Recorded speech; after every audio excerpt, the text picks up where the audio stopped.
God has a divine essence,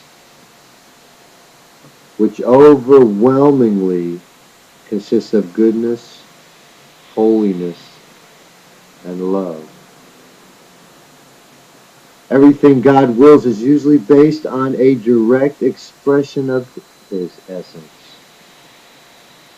However, even in those situations where He wills something that appears to be irrespective of it, and may even seem to be contradictory to it,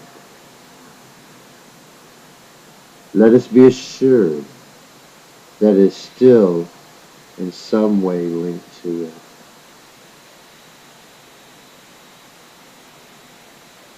Maybe John did write the book of John, but the one he keeps referring to as the other disciple, the one who Jesus loves, is definitely Lazarus, who had apparently, prior to the book of John being written, wrote down and testified to some of what Jesus had done while he was here.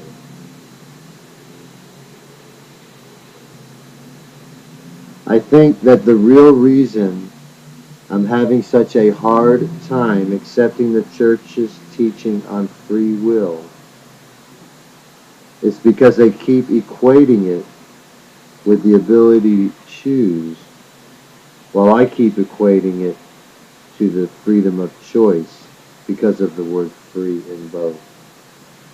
And that we're supposed to be doing God's will and not our own, which is why I don't agree with the doctrine.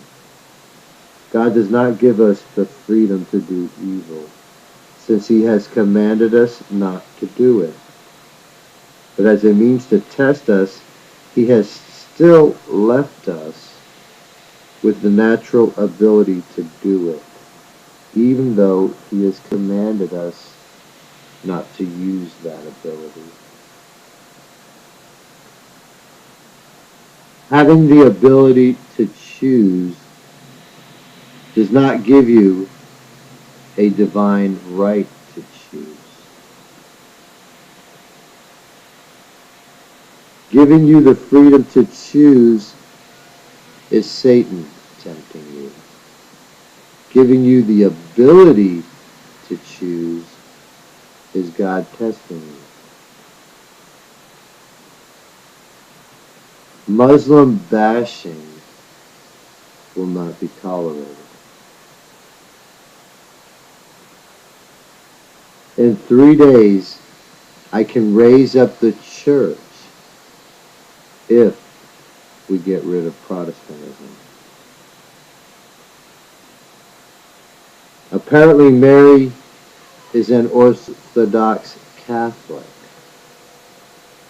since no one seems to love her like they do, which explains a lot about why Protestants don't really care much for her. Protestants protest not only the Catholic Church, but also Mary, priests, popes, Mass, sacraments, saints, traditions, parts of the Bible, and numerous doctrines, etc. Their belief is based on a complete dismantlement of anything historically associated with Christianity, which is why Protestantism is so evil.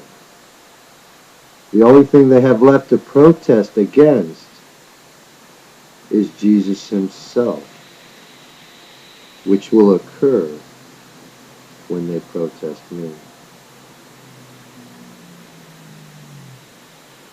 Holy smokes.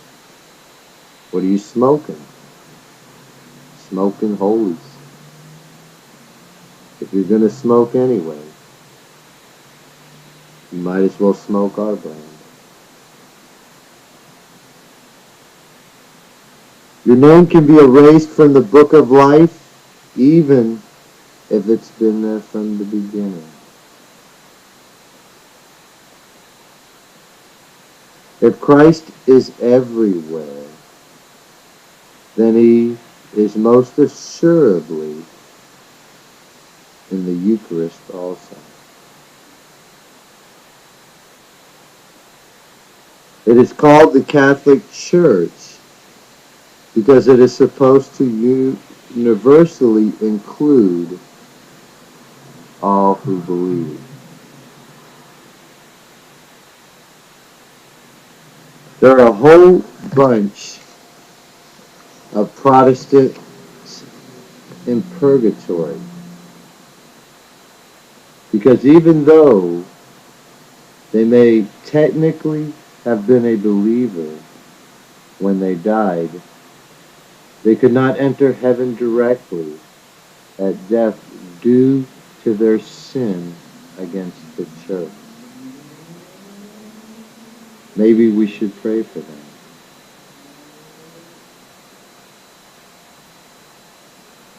Unless you're with us, you're definitely going to be on the losing side, no matter how right you think you are.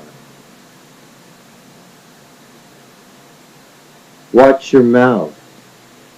It's better to enter heaven with no tongue than be cast into hell because of your blasphemy.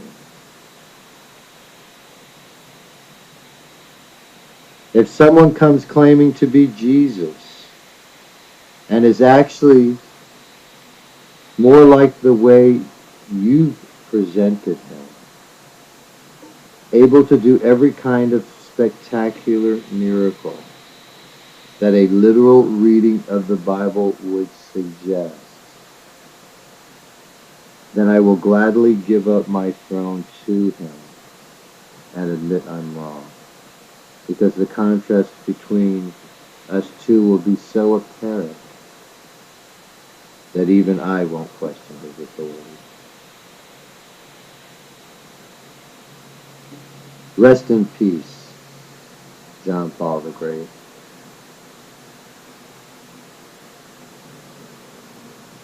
You are a murderer if you participate in an unjust war. Who will come on a cloud? Holy smokes. Now I get it. From a historical perspective, the 6 jars of clay represent the 6,000 years that man has been filled with God's Spirit.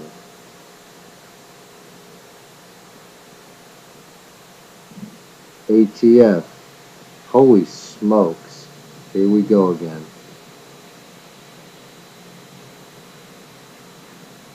Richard Brown is a sinner in need of salvation like everyone else. However, it is the Spirit within me that differentiates me from all others.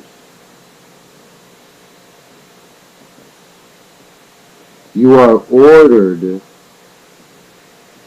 choose love. Abba, our Father, who art in heaven, hallowed be thy name.